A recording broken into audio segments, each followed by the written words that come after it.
নমস্কার বন্ধুরা, বং ফুডিসাবের আরও একটি নতুন রেসিপির পর্বে আপনাদের সবাইকে স্বাগত জানাই। আমার আজকের রেসিপি শীতকালীন সবজি এবং বড়ি দিয়ে নিরামিষ পালং শাকের ঝোল, যেটি সকালে বা দুপুরে গরম ভাতের সাথে খেতে জাস্ট ফাটাফাটি লাগে। আসুন তাহলে দেখে নেওয়া যাক কিভাবে আজ আমি এই রেসিপিটি তৈরি করে নিচ্ছি। রান্নাটি করে নিতে প্রথমেই আমি এক আটি পালং শাক ভালো করে বেছে তারপর শেকড়গুলিকে ফেলে জল দিয়ে পরিষ্কার করে ধুয়ে এভাবে বড় বড় টুকরো করে কেটে নিয়েছি। তবে শাকগুলি যদি আকারে ছোট হয় সেক্ষেত্রে এভাবে টুকরো না করলেও চলবে। অন্যদিকে আমি শীতকালীন কিছু ফ্রেশ সবজি কেটে নিয়েছি, যেমন একটি মাঝারি আকারের ফুলকপি, দুটি মাঝারি আকারের আলু এবং একটি বড় আকারের বেগুন। আর এই সব সবজিগুলিকেই আমি একটু বড় বড় টুকরো করে কেটে নিয়েছি। এবারে একটি কড়াইতে আমি অ্যাড করে দিচ্ছি 2 টেবিল চামচ সর্ষের তেল। অন্যদিকে আমি নিয়ে নিয়েছি 12 থেকে 15টি কলাই ডালের বড়ি, তবে চাইলে আপনারা এর জায়গায় মটর ডালের বড়িও ব্যবহার করতে পারেন। তেল গরম হয়ে এলে বড়িগুলিকে তেলের মধ্যে অ্যাড করে দিচ্ছি এবং নাড়াচাড়া করে বেশ লাল হয়ে আসা অবধি বড়িটিকে ভেজে নিচ্ছি। আর এভাবে যদি বড়িগুলিকে একটু লাল করে ভেজে নেওয়া হয় তাহলে কিন্তু ঝোলের মধ্যে অ্যাড করার পর সহজে বড়িগুলি ভেঙে যায় না। সব বড়িগুলিকে ভেজে নামিয়ে নেওয়ার পর কড়াইতে যে অবশিষ্ট তেল রয়েছে সেই তেলের মধ্যেই আমি প্রথমে অ্যাড করে দিচ্ছি বেগুনের টুকরোগুলিকে। অন্যান্য সবজির তুলনায় যেহেতু বেগুন বেশ নরম এবং খুব তাড়াতাড়ি রান্না হয়ে যায়, তাই এগুলিকে প্রথমে ভেজে নিচ্ছি। দিচ্ছি 1 চা চামচ নুন এবং হাফ চা চামচ হলুদ গুঁড়ো। নুন হলুদ দিয়ে বেগুনের টুকরোগুলিকে বেশ লাল করে ভেজে নামিয়ে নিচ্ছি। আমি আজ শুধুমাত্র আলু, বেগুন, ফুলকপি এবং বড়ি দিয়ে পালং শাকের এই ঝোল তৈরি করে নিয়েছি। তবে আপনারা চাইলে শীতকালীন আরও অন্যান্য সবজি যেমন শিম, মূলো, গাজর ইত্যাদিরও ব্যবহার করে নিতে পারেন। সব বেগুনের টুকরোগুলিকে নামিয়ে নেওয়ার পর কড়াইতে যে অবশিষ্ট তেল রয়েছে তাতে ফোড়নের জন্য অ্যাড করে দিচ্ছি 2টি শুকনো লঙ্কা এবং 1 চা চামচ 5 ফোড়ন।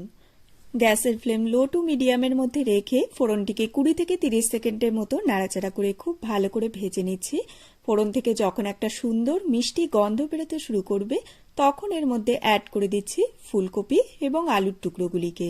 যে কোনো দিন শীতের দুপুরে বা সকালে আপনাদের কাছে অনুরোধ রইল একবার হলেও গরম ভাতের সাথে এই রেসিপিটি ট্রাই করে দেখার। এটি খেতে কিন্তু অপূর্ব লাগে।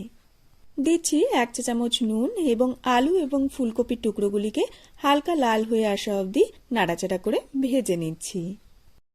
যেহেতু এই রান্নায় খুব একটা হলুদ গুঁড়োর ব্যবহার হয়ে থাকে না, তাই আমি কিন্তু এখানে আর আলু ফুলকপি ভেজে নেওয়ার সময় কোনো রকমের হলুদ গুঁড়ো ব্যবহার করিনি। মোটামুটি 5 মিনিট আলু এবং ফুলকপিটিকে ভেজে নেওয়ার পর এটি দেখুন বেশ সুন্দর হালকা লাল হয়ে এসেছে। এই পর্যায়ে আমি 1 চা চামচ জিরা, 1 ইঞ্চি আদার টুকরো এবং 4টি কাঁচা লঙ্কা সহযোগে একটি মশলা পাটায় বেটে নিয়েছিলাম, সেটিকে আমি এর মধ্যে অ্যাড করে দিলাম।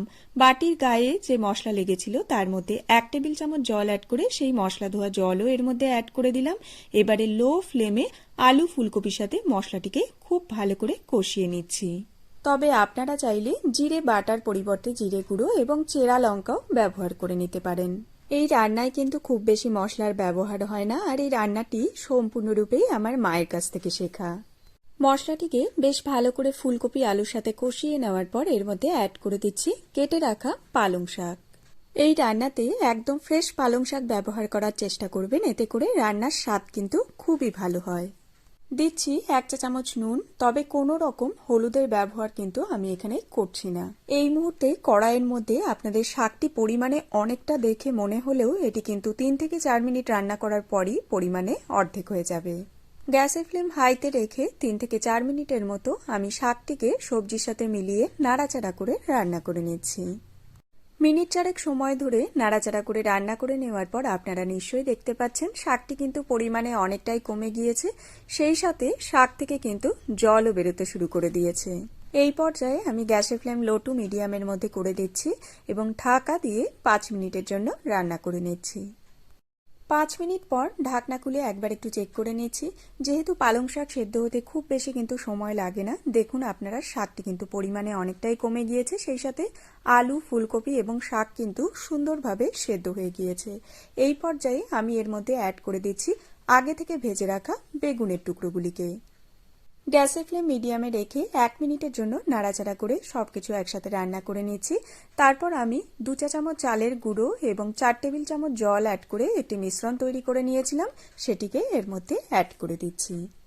আমি বাজারে যে নর্মাল চালের গুঁড়ো পাওয়া যায় সেই চালের গুঁড়োই কিন্তু জলে গুলে ব্যবহার করেছি। তবে আমার মা যেটি করতেন সেটি হলো গোবিন্দভোগ চাল বেটে সেটিকে জলের সাথে গুলে নিয়ে ব্যবহার করতেন। এতে করে এই রান্নার স্বাদ কিন্তু আরো বেশি ভালো হয়। গ্যাসের ফ্লেম মিডিয়ামে রেখে চালের গুঁড়োর মিশ্রণটিকে অ্যাড করার পর 1 মিনিটের জন্য রান্না করে নিলাম। যেহেতু এই রান্নায় একটু ঝোল ভাব থাকে তাই এর মধ্যে আরো হাফ কাপ পরিমাণে জল অ্যাড করে আরো 2 মিনিটের জন্য নাড়াচাড়া করে রান্না করে নিচ্ছি। 2 মিনিট পর এতে অ্যাড করে দিচ্ছি আগে থেকে ভেজে রাখা বড়ি এবং আরও 2 থেকে 3 মিনিটের মতো লো ফ্লেমে রান্না করে নিচ্ছি। ঝাল লবণ সবকিছুকে ব্যালেন্সে আনার জন্য অ্যাড করছি 1 চা চামচ পরিমাণে চিনি এবং যেহেতু নিরামিষ তরকারি তাই এর মধ্যে সবশেষে অ্যাড করছি 1 চা চামচ পরিমাণে ঘি। এবার গ্যাসের ফ্লেম বন্ধ করে একটু নাড়াচাড়া করে 5 মিনিট স্ট্যান্ডিং টাইমে রেখে দেওয়ার পরই গরম গরম ভাতের সাথে পরিবেশন করব। তাহলে বন্ধুরা, আমার আজকের এই শীতকালীন সবজি এবং বড়ি দিয়ে নিরামিষ পালং শাকের ঝোলের রেসিপি আপনাদের কেমন লাগলো? ভালো লেগে থাকলে ভিডিওটিতে একটি লাইক দিয়ে আমাকে উৎসাহিত করবেন এবং কমেন্ট করে জানাবেন কেমন লাগলো। সেই সাথে চ্যানেলে নতুন বন্ধু হয়ে থাকলে চ্যানেলটিকে সাবস্ক্রাইব করে পাশে থাকা বেল আইকনটি প্রেস করে আমার পাশে থাকার একান্ত অনুরোধ রইল। আজকের মতো তাহলে এই পর্যন্তই বন্ধুরা, দেখা হচ্ছে একটি নতুন ভিডিওর সাথে অন্য আরেকদিন। সবাই খুব খুব ভালো থাকবেন, সুস্থ থাকবেন। ধন্যবাদ।